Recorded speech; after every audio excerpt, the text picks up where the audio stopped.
খালি পকেটে, খালি মানিব্যাগে আপনি ঘর থেকে বের হবেন, ভরা পকেটে, টাকাওয়ালা পকেটে আপনি ঘরে ফিরবেন ইনশাআল্লাহ। আল্লাহর কসম করে বলতে পারি, কোনো ব্যক্তি যদি ইয়াকিন করে আমলটি করতে পারেন, আপনি ফজিলত পাবেন। সৌদি আরবের এক ভাই এই আমলটি করে তিনি বলছেন, আমি খালি পকেটে হুজুর বের হলাম, এই দোয়া পড়ার পরে আল্লাহ রাব্বুল আলামিন ওই দিন আমাকে 2000 রিয়াল ইনকাম করার তৌফিক দিয়েছেন। সুবহানাল্লাহ, আল্লাহর দয়া।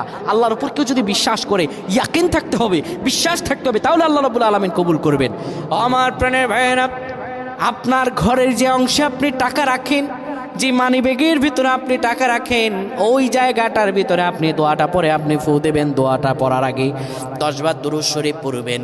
10 বার দুরূদ শরীফ পড়ার পর আপনি দোয়াটা পড়বেন। দোয়াটা হলো ওয়াকাফা বিল্লাহি ওয়াকিলা, ওয়াকাফা বিল্লাহি ওয়াকিলা। এই দোয়াটা আপনি 7 বার পরে ওই মানিব্যাগের মাঝে ফু দিয়ে ঘর থেকে বের হয়ে যাবেন কর্মসংস্থানের জন্য। আল্লাহ তাআলা আপনারে ভরা পকেটে ঘরে ফিরিয়ে দিবেন। আল্লাহুম্মা আমিন।